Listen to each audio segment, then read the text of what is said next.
Welcome to Rich Talk, where we keep the conversation going. But we live there. Hey y'all. What up, though? What's good, people? Welcome back. Another season. Another season. I done made the cut. Season 3. Man. Season 2 just ended and we back. Shayler is working. AKA.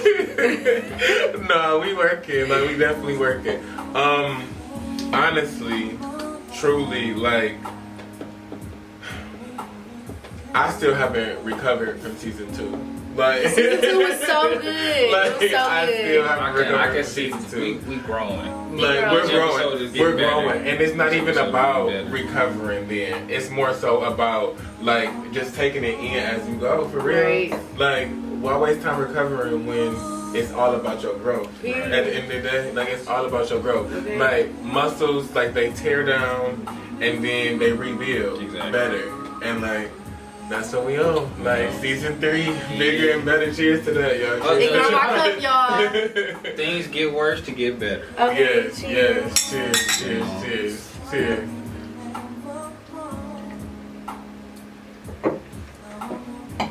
Alright. Okay, so let's get into it.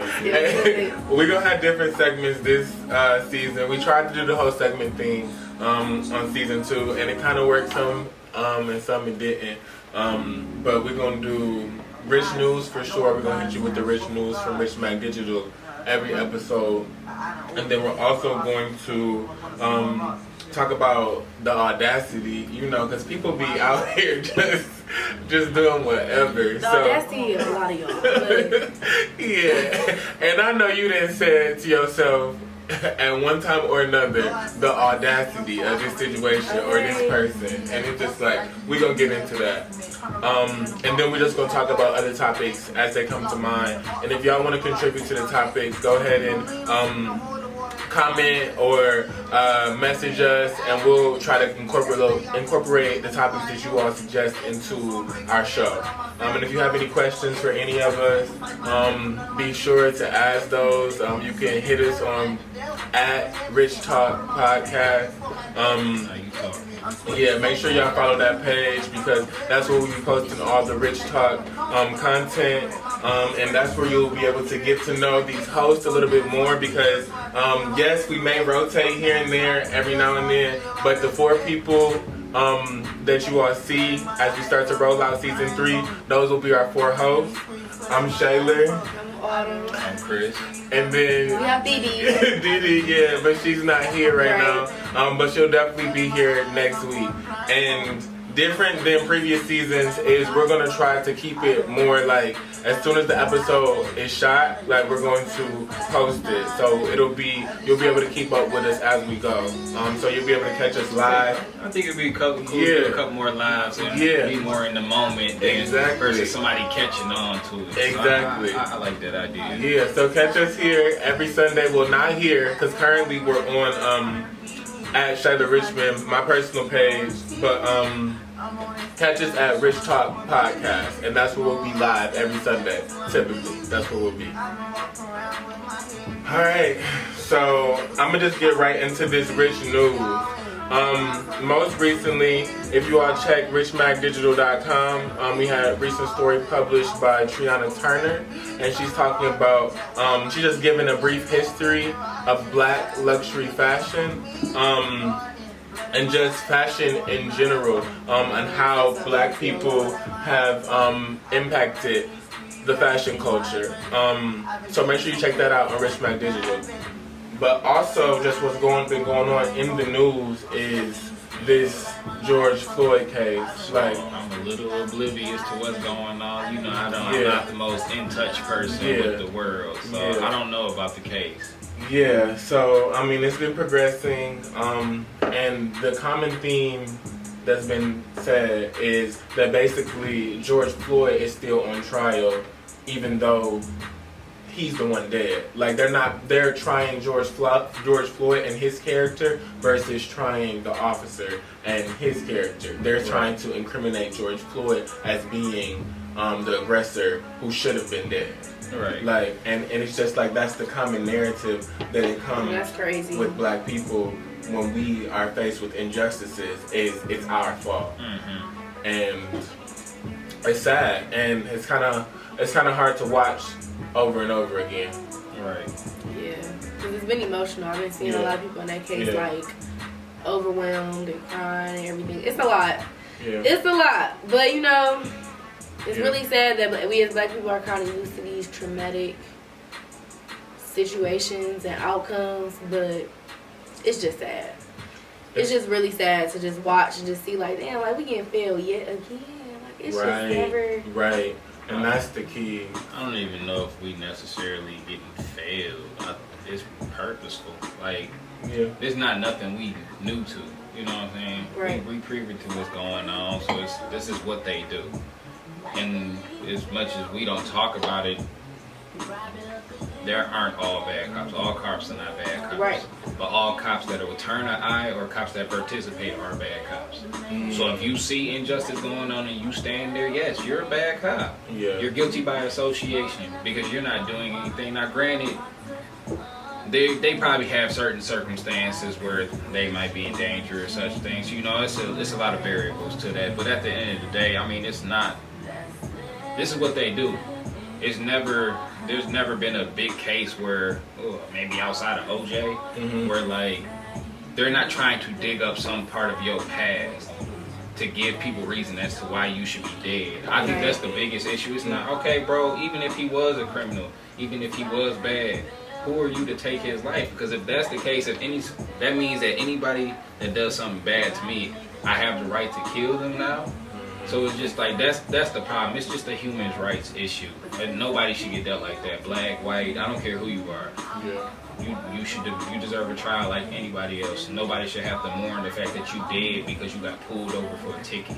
You know what I'm saying? Or even if you're selling cigarettes or whatever you're doing. So they act like our lives are in their hands. Like that our lives are something for them to handle. And our lives are not meant to be handled by y'all. Like our lives should not be at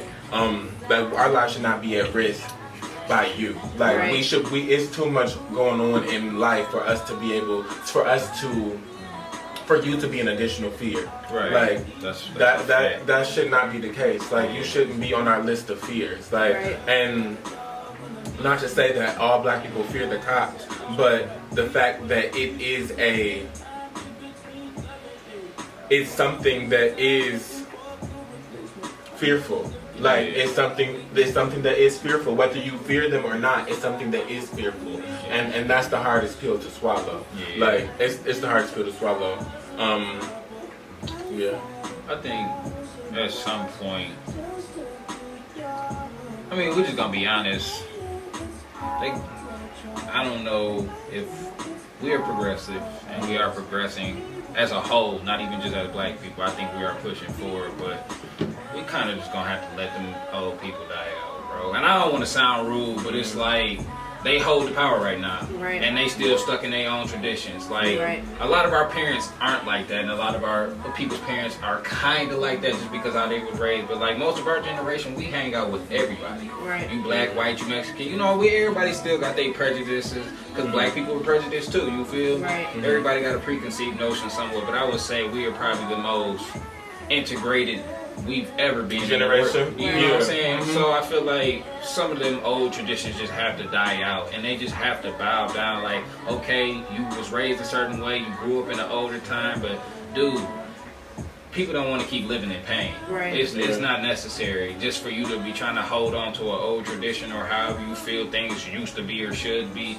Bro, he killed somebody. At the end of the day, right, wrong, somebody dead because he had his knee on somebody's neck for over 7 minutes. That person stopped being an aggressor after 30 seconds. Come on. 7 minutes is excessive. You know how much stuff I can do in 7 minutes? Come on. Yeah.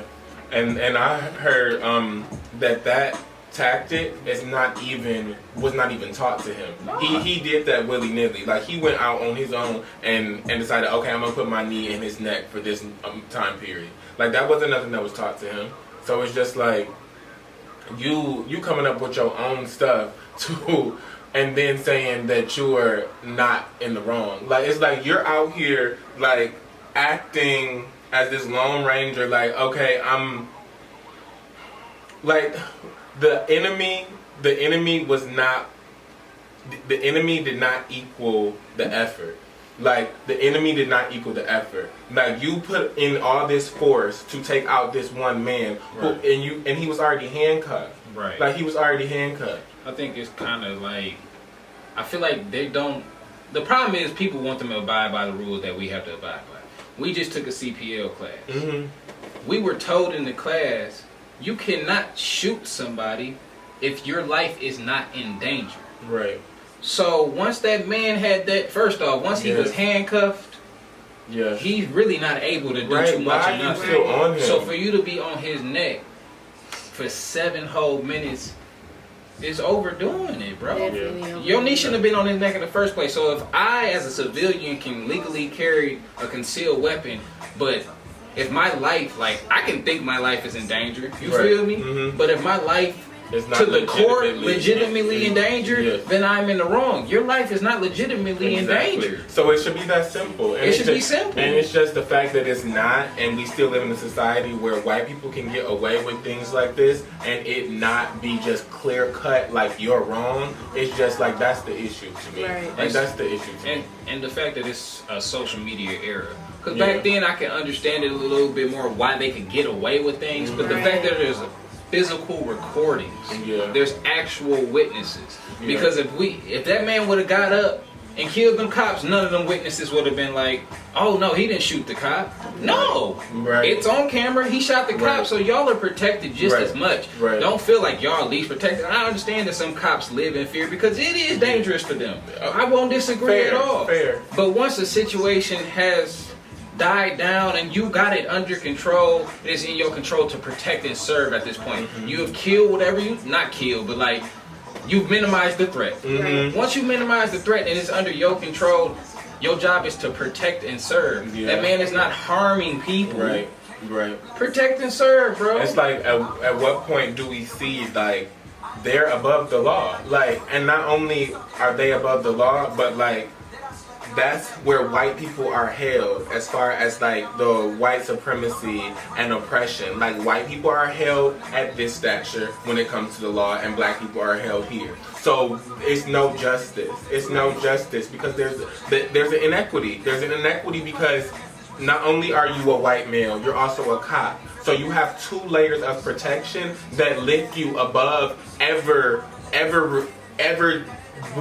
lift you above justice ever being achieved, because you're just out of touch. Like, you're out of touch. Okay, The system is not built to the system is not built to bring you to justice because you're above the system. But I mean, or no, you're ingrained in the system. Your protection is ingrained in the system. So the system cannot bring you to justice because your protection is ingrained in the system. And it's just like, that's for cops and that's for white people.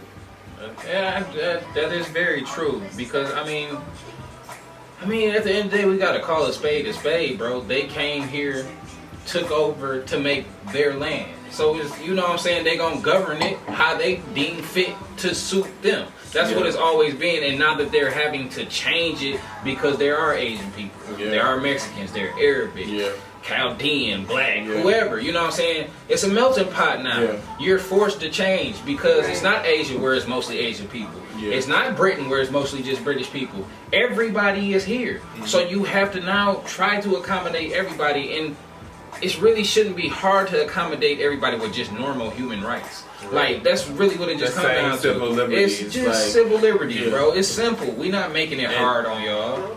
And to see that, but I think that, people are becoming more and more aware. And, like, that's why we have this platform to have these conversations and keep these conversations going. So it's going to be an ongoing discussion. It's not going to be solved today. But I think that what our generation is saying is we want to see more change that has been the change that has already happened. We want to see more. We don't want to stay at the same point. We want to see more. We want to continue to build on that. And if that's not happening, then there needs to be a discourse so that it can happen. But let's get off that and let's hop into this audacity, cause the audacity of some of these people, like just in our everyday life, like what have really just like thrown you off, like. I think for me, it's just the audacity of people. I feel like we discredit trauma too much. And then I think but I think it's two-sided. I think we abuse the power of our trauma, and then some of us discredit trauma.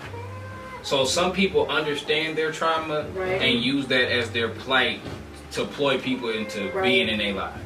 Some people discredit trauma where it's like, okay, disclaimer, this is something me and AK were talking about earlier, but you do not have to accept everybody's trauma. Because at the end of the day, it's your job to protect your vessel and your energy. That's just the bottom line truth. You came on this earth by yourself, you're going to die by yourself. Protect your energy in a positive manner.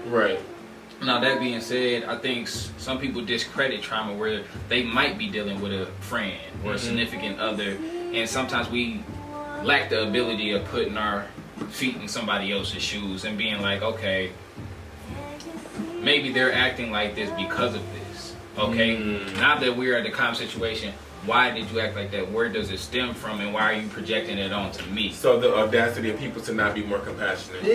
Like empathy. It's just a lack of empathy sometimes. I feel like we especially with Shit, y'all gonna say the audacity of me, because sometimes I just don't have the patience and the willpower to.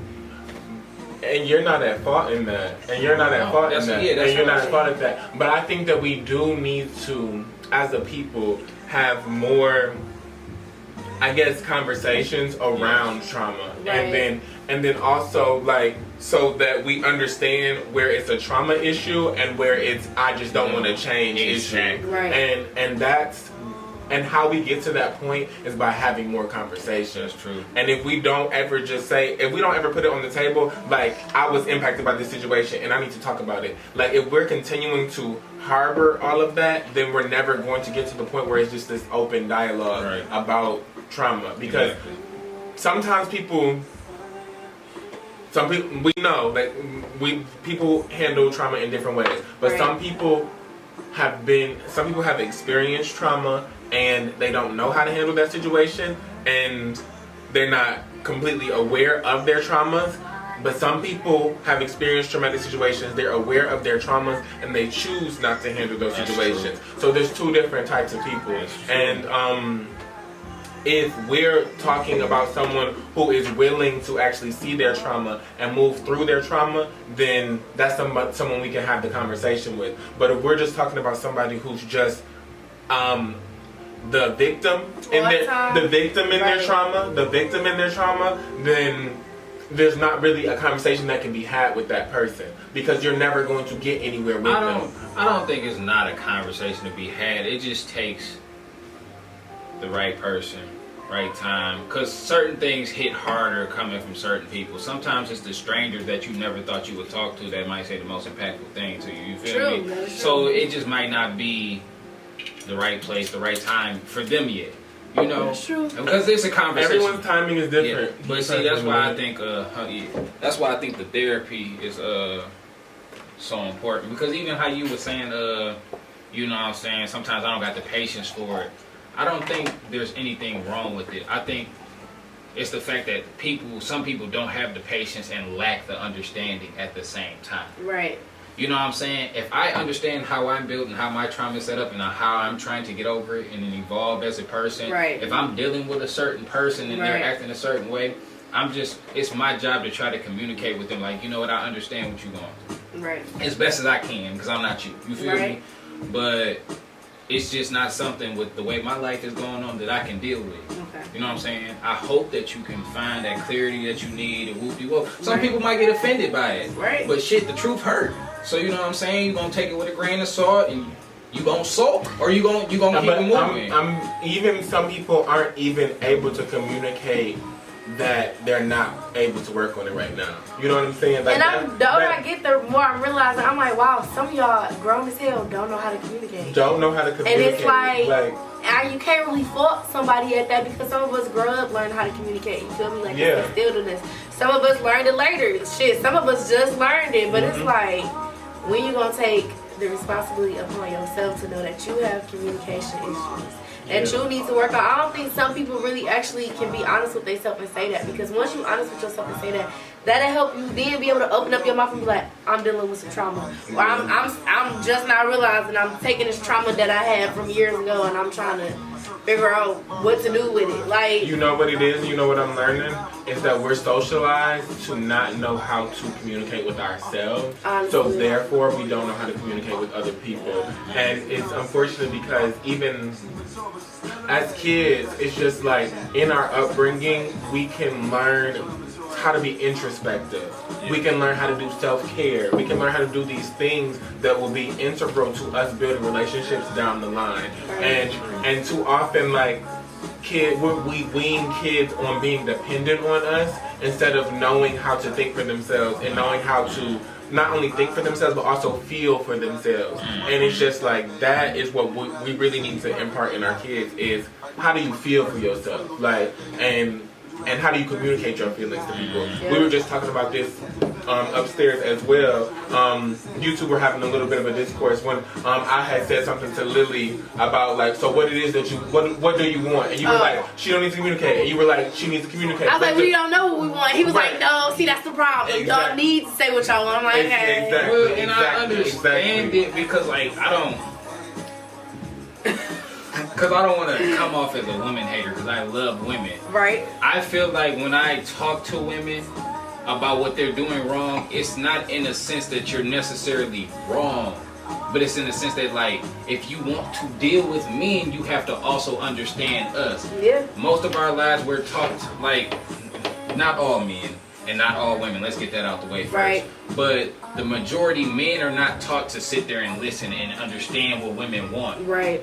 But then at the same time, most women don't communicate what they want. So that's where a lot of that discourse happens. That's why when you was like, she shouldn't have to say what she wants, well, I'm like, okay, then you got them playing a guessing game. Okay. So if you don't tell me, like, me and my fiance kind of got into it a little bit, because one day she was, somebody brought up edible, I was just telling you about her edible arrangement. She had brought it up, and I was like, oh, I'll get you some. And she was like, no, don't do that. And I was like, why not? She was like, because I want you to do it because you want to do. Like, bro, you said you want something. No, so but I get what she's saying though. It's like, damn, I don't want to have to say that's what I want. I want him to just get it because he thinks that's what I want. And I get both sides. I get both sides. I get both sides. I don't. I get both sides, and you get both sides too. But the thing is, like, okay. It's not. So I know you. And I know that you're just like a straightforward guy. Like, what you see is what I get, and like it just is what it is. Like, I get it. But then, as a girl, but then no, just as a person. Yes, as a woman, like, of course, like, you have your own desires and things like that. But just as a person, like, just there's this awe to it. Like, there's this awe to it, and it's just like it's the little sparkle. It's the little sparkle. It's the little finesse. Like, when it comes to your when it comes to your clothing, I'm gonna break it down to you like this. For example, on your shirt. Say you were to just do that clothing with just the color, without the white outline. It would probably still be a good shirt, but it would just be missing a little bit of the detail, right? I get what you mean. So it's the little extra finesse that just adds a little bit more to it's what's just more happening. of a he thinking about me instead. Right, that's like, like, I had to tell him. But and that don't even go in relationships. I mean, that's like my mama. She be like, well, if you saw something I was out and you knew I would like it, why wouldn't you just get it? And I'm like, oh, well, I could have called you. Right. Just get it. Right. Just get it. If I wouldn't have liked it, I would have told you when you Right, wanted but it. that's what I'm saying. But you know, but at the same time, like, it shouldn't be I don't know, maybe it's just for me, it's like, if you tell me you want something, why? It's not a either or. Like, I think it can be both. Like, it can be both. Like, you can communicate some things, and then you can just do some things on your own. That's true. I think it can be a both thing, and it's just like, like, it's just creating that space,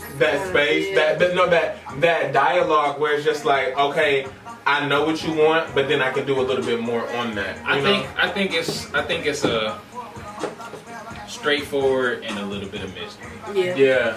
Because we do like mysterious things. We, Right. as much as we fear the unknown, we like the unknown as well. So I think that it's the mystique of it. It's the I wasn't expecting this today. Right. You know what I'm saying? Right. Versus being like, all right, I know this shit coming. Right. So I can understand that because that's like walking into a surprise birthday party knowing you about to have a surprise. Right. Yeah. So, all right, it makes sense. It makes sense. Right. It makes sense. But yeah, but all that aside though, when y'all want things, say you want them.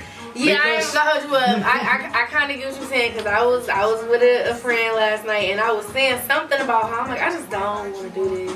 Like, I just don't want to pay for this. Mm-hmm. And not saying because I ain't having to pay for, but I'm like, damn, I do not want to pay. I just paid for something and now I gotta pay extra for the shipping to get here. I do not want to pay for this. And my friend was like, you want me to pay for it? I'm like, no, you shouldn't have to pay for what I wanted. But do you want? I'm like, no, but you should. But you're not answering my question. Do you want help with paying for it or not? And I'm just like, yeah, okay. See, that's all you had to say. I shouldn't have to sit here and go back and forth to the guest. Because listen, So, Shayler for sure about the cash at me because I ain't forget I heard her. I was just too far to be yelling. But you know what I'm saying? but it's gone. And I asked him, and he still didn't say that. I did say something. I didn't hear you. I did just now. Okay, so it's the same. Don't put me on the line like I'm not gonna send it to you. Like you're out of pocket.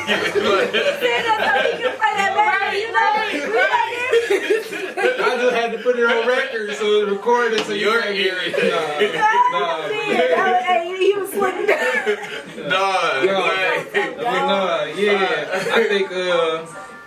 I think that can go both ways. Men need to find a better balance of just understanding, like, bro, you just gotta do some stuff just to do some stuff. Sometimes. Right, yeah. But women, sometimes when we want y'all to tell us what it's wrong, you gotta just say it. Because it's just, at the end of the day, why are you fighting that battle? Like, why are you fighting that? Like, if you know you want something, like, why not just communicate it? Like, that'll get you half the battle. It's more than just what y'all want sometimes, even when it.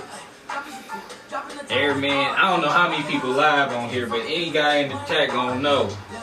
When I ask you what is wrong, just tell me what is wrong. No, because sometimes I gotta sit there and ponder on what exactly is still wrong, because you may have to do something to tee me off. So now I'm already mad about this, but we're not arguing. We're not arguing. You know, but you know how you just said something wrong, but I need to ponder on it.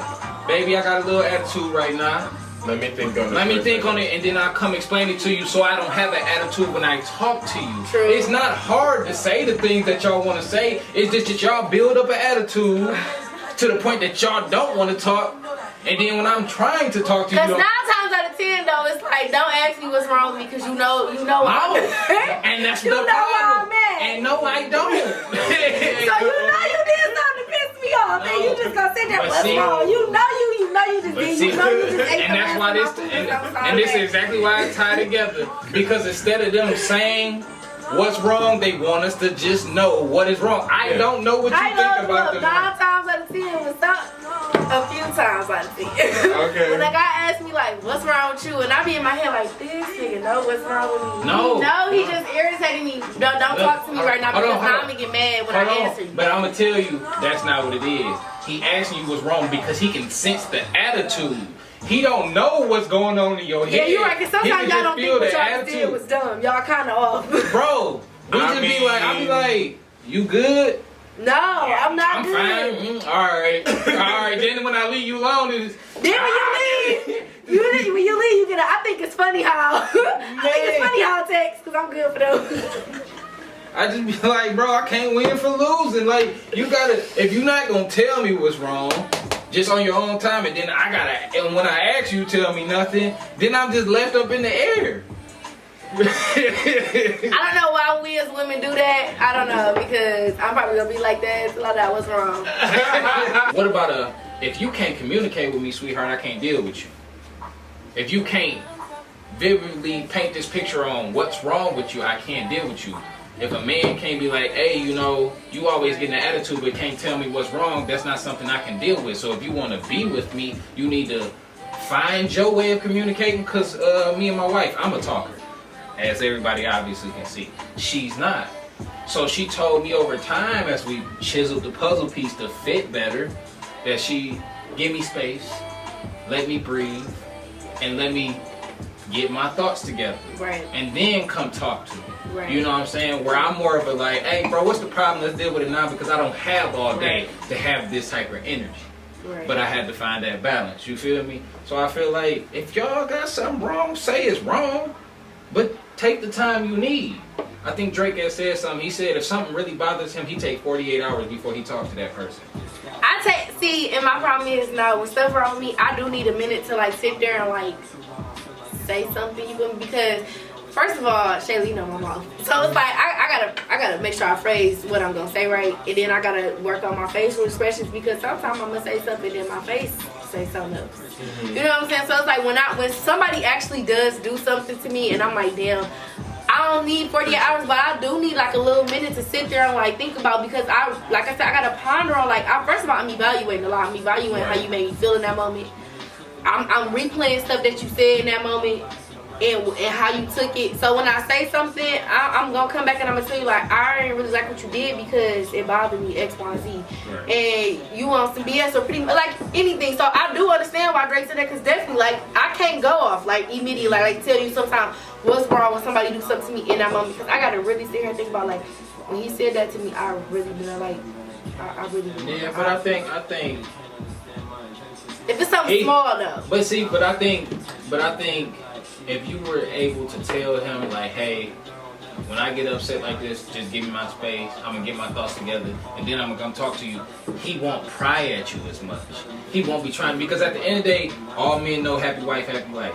We want to make y'all happy. When y'all got an attitude throughout the house, it mess up the whole house.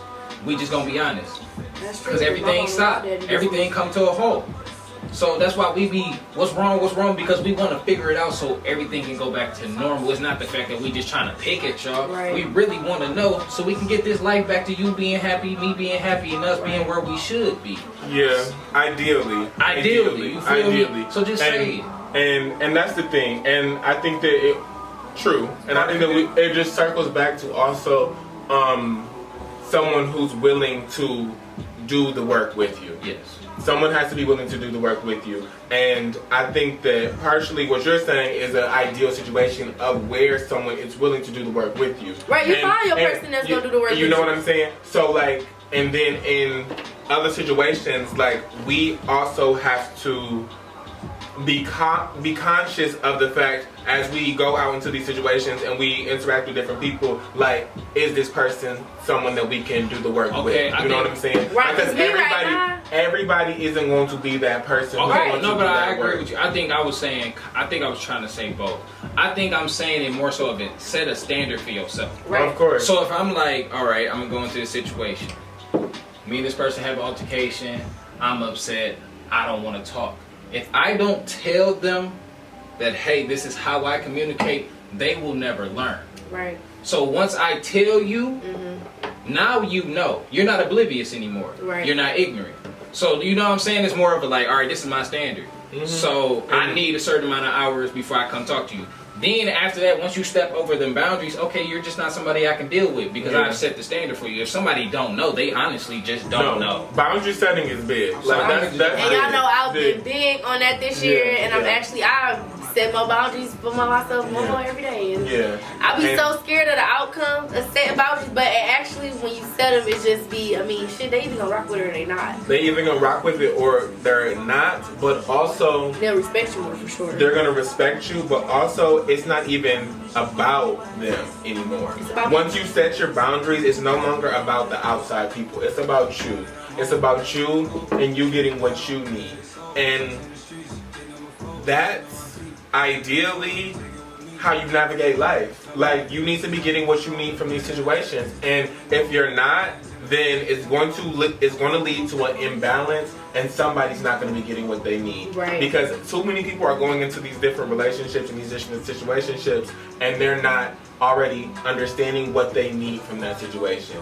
And so now they're just in here, and they're like, it's an imbalance because the other person is getting everything that they need, and then they're like, what do I have? And it's like, you never set up the situation so that you could get what you needed. So, do you think there's a issue with people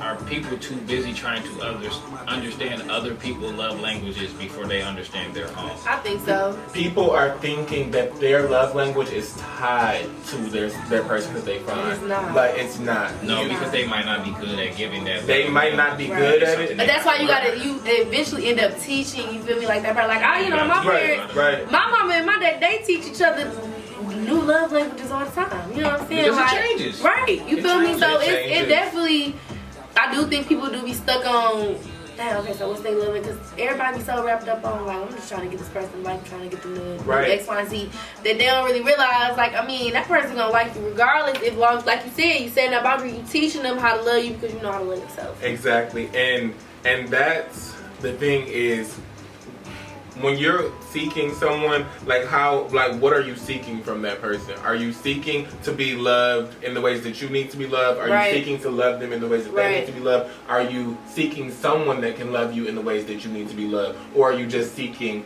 the idea of a relationship? And what is that? What does that even mean? Right. Like, have you established what that means to you? I think that would be a dope thing to do on here. When we do live is start having the question of the day. Start asking people, how can I love you better? Yep. Yeah. Friend, relationship, anything. You know what I'm saying? Yeah. Like people. Because I ain't gonna hold y'all up. My thing, I told y'all last season, I was like, I'm a words affirmation person. You gotta tell me. And now it's crazy. It's changed because I'm not like that no more. Like, all in a matter of a couple months, I'm like, nah. I'm more from now. You gotta show me. You gotta show up for me a little bit. What's that? So words of affirmation is acts of service. Acts of service is how, like, it didn't take me a lot. Like, me and Shayler already good friends, but like when Shayler was like, I'm at your pop-up shop and you not even here, I'm like, Shayler loves me. Oh my God, like, he came to my pop-up shop and even there. Period. Yeah, I think that's Shayler has started doing Check-Up Tuesday. He just checks in, you know what I'm saying? And we got the group check in. And I think, you know. Yeah. I mean, and that's the thing. And as I grow as a person, I want to love my people better. Right. I want to love my people better. And I mean, because I feel like it's only right, because it's just like new levels bring new devils. Right. But in order to combat those devils, we gotta just be better lovers. Like, that's how I see it. We do. And we can do that. Like, it's all about communication. It's all about open and being willing to grow, like, and take that feedback and like understand that you don't know everything. And that's how we want y'all to come to the table as well. Like, this is a table here, but it extends into wherever you at. Like, you're invited to the table, have these conversations with us, follow us on Instagram, subscribe on YouTube. You can find us anywhere where podcasts are found. Okay, and now we're gonna move into those other topics that we was talking about. We're gonna ask people some questions. I don't even know how many people in here. I don't either. You want me to ask? What we want to ask? I don't know. Oh, Do they got any questions? they didn't ask any questions. I haven't been waving to them either, though.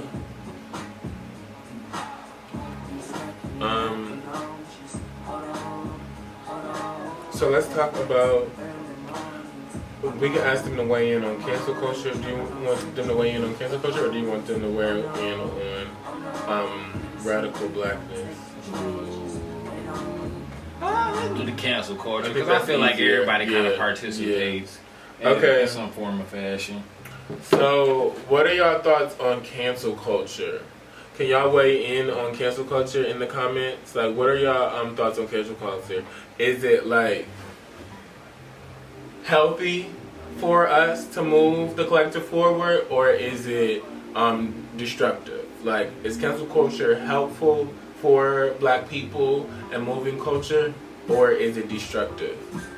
I don't know. Sometimes I feel like it can be destructive though, because I mean everybody feel differently about different stuff. Like, I'm gonna give you an example, R. Kelly. Yeah. Everybody at one point was a collective, I'm canceling R. Kelly. Then you got some people over here like, damn, bro, I ain't gonna hold you. A boy makes some hits. Right. We cancel him, we gonna have to cancel all the songs that he made by other people. So you got this side of the room that's like, I'm not dancing to that shit. Right. You got this side of the room like, shit, he not here. My man is locked up. So technically it's like, did we cancel him? So I don't know. I feel like cancel culture, it can be very biased. I think, I agree. I think personally, unless it's something extremely outlandish, which the things that R. Kelly was doing was extremely outlandish. They were, right. You know what I'm saying? If it's normal stuff, like even like if somebody was like 16 and they go back on their Twitter, oh, he said the N-word, bro, they was 16. You know what I'm saying? We don't technically need to cancel them. You feel me, bro? But like it's the same saying people always say. If we was canceling people back then, bro, Malcolm X, I mean, you know what I'm saying? Malcolm X would have never had the chance to be Malcolm X. Maya Angelou used to be a prostitute. Like, she would have never been able to chance to be Maya Angelou. You feel me? So it's just like, you have to let people grow, bro. Like, I saw Vince Staples, he was getting interviewed, and he was just basically saying, bro, we people. Things are always changing, so nobody ever really knows where they're going. You just have a destination for this set time that you have in your head. You know what I'm saying? You might be like, oh, I want to get this done. You might get that done by 3 years from now. Then you're on to the next destination. Right. So nobody ever knows where they're truly going to end up. Right. We just picking different destinations at a time until we find the one we stop at. Right. So I feel like you got to give people the chance to grow. Have a conversation with that person. Make sure they understand why they were wrong and why they're doing it wrong. And then if you don't change, cool, my nigga, delete. Like you need to be canceled if you're not willing to change. But you know what I'm saying? So I think that's what it comes down to. They be so quick, oh, this person did that, cancel. Like, damn, bro, they made a mistake. If that's the case, we need to cancel everybody. Just because you ain't under the spotlight don't mean you don't need to be canceled. Right. How we know what you doing on your time? Right. I mean, I just feel like canceling can sometimes like eliminate the conversation and the discussion. And sometimes the conversation needs to be had. Yes.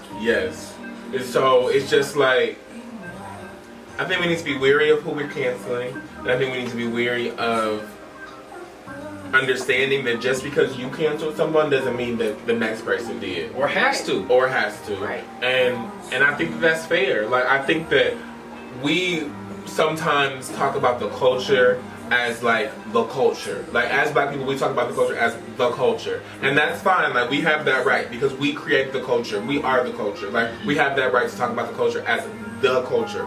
But just because we have the right to talk about the culture as the culture, it doesn't mean that we control everyone's perspective of the culture. Like, everyone's perspective is valid. Everyone's perspective is valid. Like, their idea of what culture is and who is culture and who's moving culture is valid to them. So just because we own the culture, just because we are the culture, does not mean that we dictate whose perspective matters to the culture. Right. We just are here to showcase different perspectives. That's who the Rich family is. That's what Rich Mag Digital does. We showcase perspectives because enrichment needs perspective. But that doesn't mean that we get to dictate that only this perspective matters. Right. Everyone's perspective is valid. And that's the issue with cancel culture. But if y'all have a different view of cancel culture, make sure that you weigh in. We love to hear your input in the comments.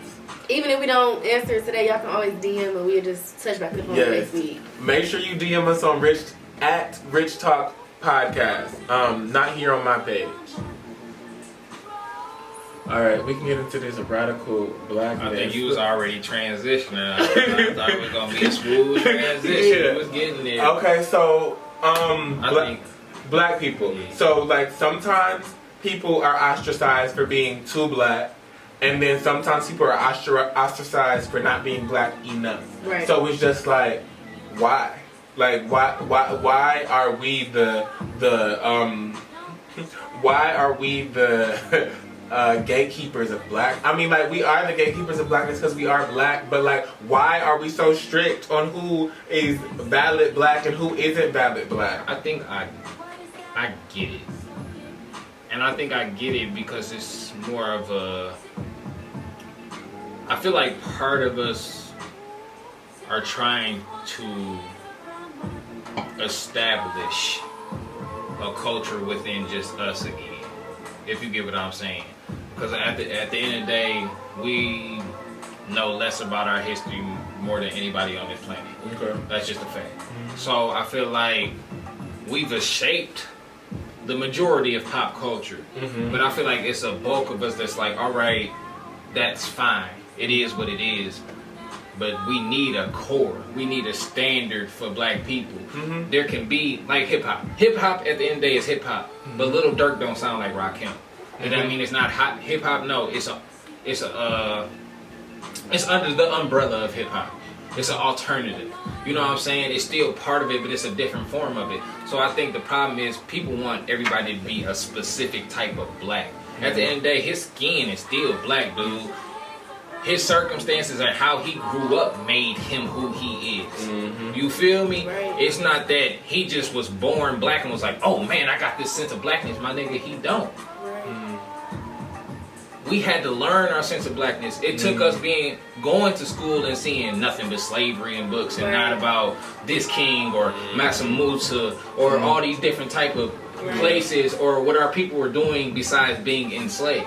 So these are things that have to be taught to us, just like as a child. If I never tell my son about Malcolm X or Martin Luther King or Dick Gregory, all these different people, he'd never know. Right. So we not just born with this sense of blackness because we not born where we were born.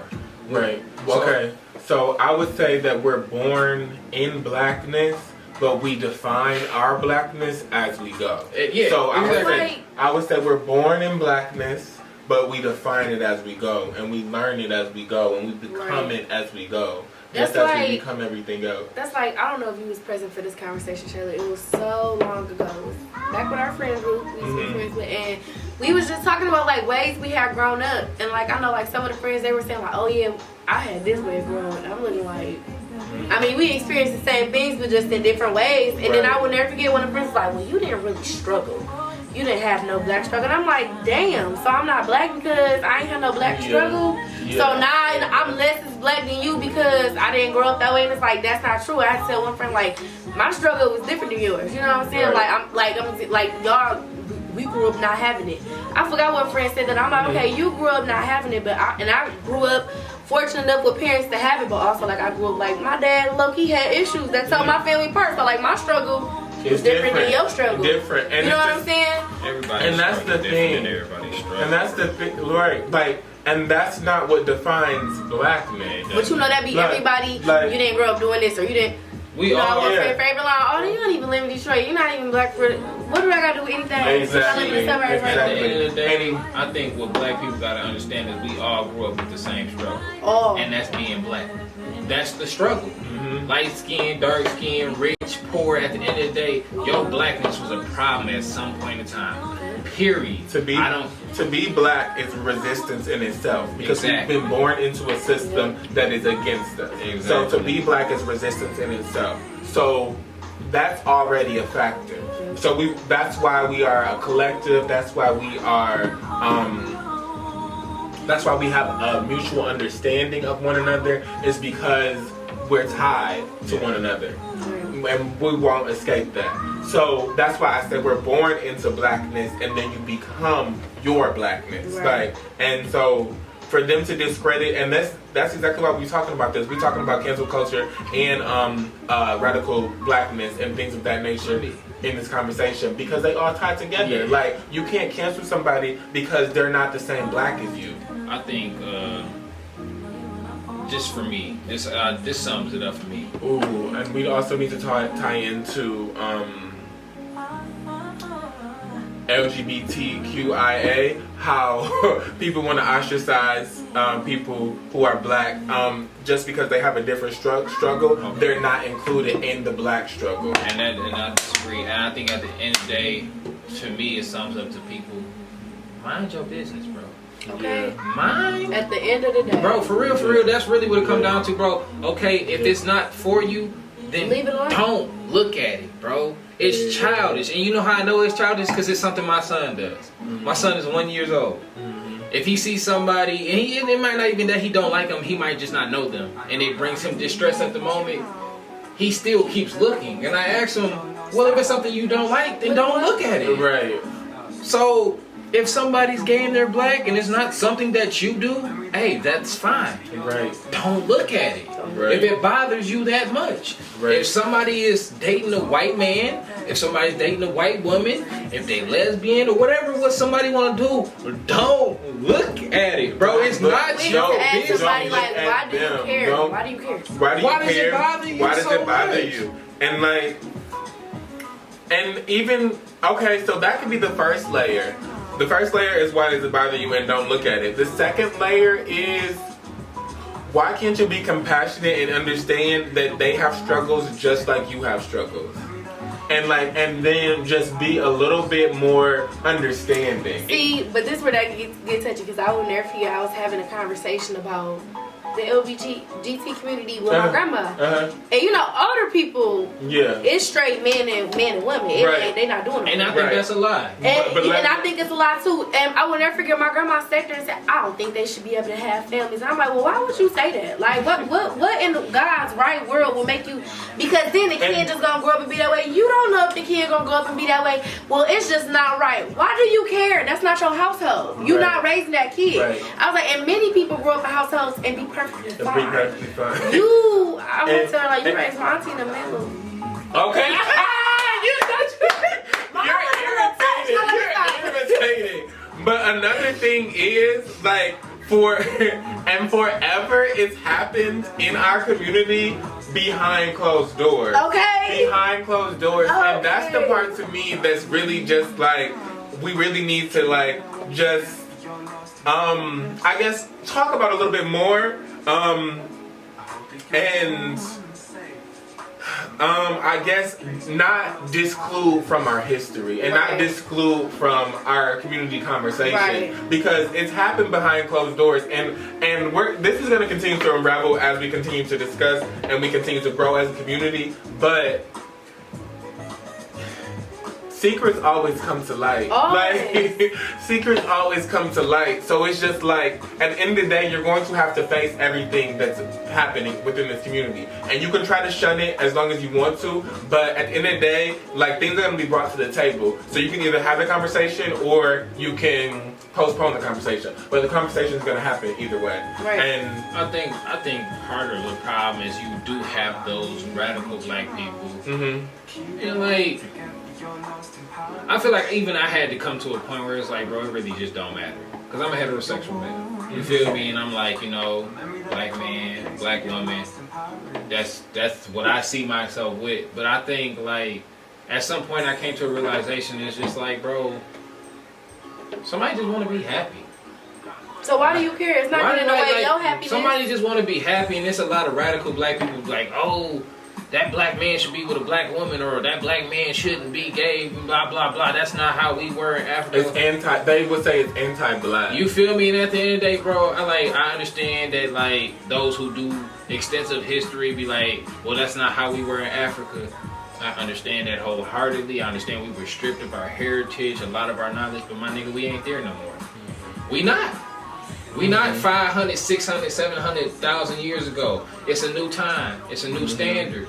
So we got to do best with what we have. I'm not about to shun my brother because he gay. I'm not about to shun my sister because she gay. When she can still contribute to our people, because her sexuality or his sexuality is one part of it. I mean, my whole thing is I just be good to be like, it's not affecting me. It's not bothering me when I wake up in the morning. It's not messing up me finding who I'm supposed to be with, who I'm going to have kids with, how I go about my day-to-day life. If it's bothering you that much, I really feel like you need to seek help. You got internal issues that you need to solve. And let's bring it back to the real point. Because at the end of the day, community growth will be centered around how can we love one another better, right? Exactly. That's what community growth will be centered around. So how is discluding them from the conversation loving our community better? It's not. It's not. They be so focused on what they doing wrong, and sometimes people be focused on how much it's a sin. And I just be feeling like, I mean, shit, you judging them at the end of the day, it's a sin too. So, but to see this another problem with just, I'm just gonna say it, with Christian black people. Come on. It's too many stones being thrown from a glass house. too many. And it's too many stones. It's too many stones being thrown from a glass house. And let's set the table, set the record, and stop that. Let's be welcome to having the conversation. Can we challenge our listeners? Can we challenge our rich fam to be welcome to having the conversation, to coming to the table? That's what we're going to do this season. We're going to invite you to our table and we're going to chop it up. If you want to be involved in the conversation, follow us on Instagram at Rich Talk Podcast. Subscribe on YouTube. You can find us wherever podcasts are found. And we're going to continue to chop things up. We're going to have the hard conversations, and we're going to continue to move us forward and talk about how we can be healthier people and build healthier communities. But make sure you all stay tuned. Peace out. Oh, wait. I do got an announcement. Oh my goodness. Don't let the nice weather outside make y'all dumbasses forget to put no mask on. I know we don't got no mask on. I'm vaccinated, even though that don't save me, but still, cases is back up on the rise. Some of y'all thinking y'all just safe. Some of y'all still traveling. Please be safe, y'all, because people still dying. Young people is still dying. Just because outside is a little bit open, don't mean y'all can fool a lot of it. Don't be dumb. Don't be dumb, y'all, for real. Because, I mean, if y'all act right, outside will be open soon. But I just really want y'all to be safe and really remember to wear y'all mask. Still wash y'all hands. Yeah. You know what I'm saying? Yes. All type of stuff. And don't follow the trends. Like, do what is safest. Like, Right. do what is safest. Like, let's get out of this. Like, let's do better. Challenge asking your friends, too, do they get tested? I ask my friends all the time, did you go get tested for COVID? I would personally say that have your fun, but just be cautious. Right. But you know what I'm saying? If you're going to be out and you're not one of the people that want to wear your mask and stuff, that's on you. But just be Cautious of the people you be around. cautious of Right. people around, especially elder people or Right. people with diabetes or some type of underlying Right. issues. If you're going to be around other people after you did what you did, then I would ask you to wear a mask. Other than that, do it at your own discretion. However you want to live your life is up to you. It's not like sexually transmitted diseases where you only passing it to people that you are super close to. It can be passed to anybody, just Anybody.